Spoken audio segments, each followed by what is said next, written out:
রিক্সাওয়ালার কাছে কি অটোগ্রাফ নেন? এইসব এই হ্যামিলনের বাসিওয়ালার পিছনে না গিয়ে এরা যুব সমাজকে টেনে নিয়ে যাচ্ছে অশ্লীলতার দিকে, ফাহেসা কাজের দিকে, বেফাস কাজ, কোনো পরকালীন কোনো স্বার্থ নাই। বিনোদনের নামে, সংস্কৃতির নামে এরা মানুষকে দিকে টেনে নিয়ে যাচ্ছে। এখনকার যুব সমাজকে দেখে তাকায় দেখেন, আমাদের বাপ-দাদাদেরকে তাকায় দেখেন, যারা এখানে বয়স্ক মুরব্বী আছে দেখেন, একজন মুরব্বীর সাথে এখনকার যুবকের কুস্তি লাগান, পাঞ্জায় লাগান, বা ওই যে একটা রিংয়ের মধ্যে ঢুকায় বক্সিং ম্যাচ দেন একটা, দেখেন কে পারে। আমি নিশ্চিত ওই চাচাই পারব।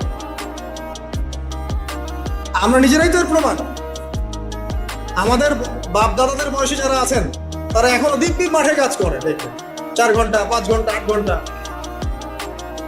রিক্সা চালাচ্ছে, ভ্যান চালাচ্ছে, কৃষি কাজ করছে, কত পরিশ্রম করছে।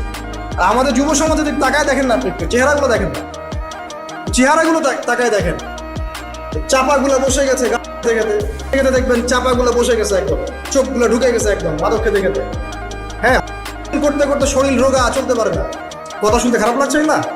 বাস্তব, এগুলোই বাস্তব এখন। হ্যাঁ, ঘুম নাই, সারা রাত জাগ না, ওই যে ফজরের পর ঘুমায়, রাতে ওই যে বিকাল 4টায় ওঠে, দেখবেন শরীরটার দিকে তাকায় দেখেন, চলতে পারে, এনার্জি নাই। একটা ক্রিকেট ম্যাচে লাগাই দেন, ও দেখবেন 2-4 ওভার ব্যাটিং করে শেষ। কোন কাজ করতে পারবে?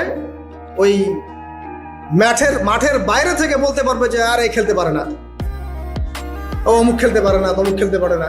ওকে লাগাই দেন না, ব্যাটটা ধরে লাগাই দেন, দেখবেন ও কয়টা পিটাইতে পারবে। জিম করে না, ফিজিক্যালি এক্সারসাইজগুলো করে না, স্কিল নাই। আগেকার মানুষ অনেক স্কিল ছিল, তারা ঘরের কাজ পারতো, সাঁতার পারতো, তারা মার্শাল আর্ট পারতো, কৃষিকাজ পারতো, অন্যান্য বিভিন্ন সেক্টরে তারা কিন্তু মানে মাল্টি প্রতিভার অধিকারী ছিল। স্কিল কম, দেখবেন একদিকে ফোকাস কর। এগুলো কিভাবে হলো আসলে? এগুলো তো একদিনে হয়নি। সারাদিন দেখবেন ফোনে, আর ওই মেয়ের পিছনে, আর কফি শপে, অথবা মিউজিকের কোনো ইনস্ট্রুমেন্ট নিয়ে বসে আছে, অথবা এর মাঝে যদি কেউ মন্দের ভালো থেকে থাকে সে দেখবেন টিকটক করছে। এইগুলাই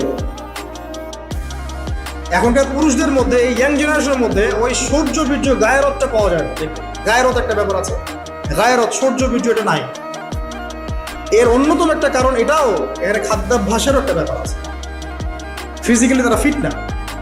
তো আল্লাহ পাক এই বিষয়গুলো আমাদের বোঝার তৌফিক দান করেন। সবকিছু রিলেটেড। আপনাকে যদি একজন প্রোডাক্টিভ মুসলিম হতে হয়, শারীরিকভাবে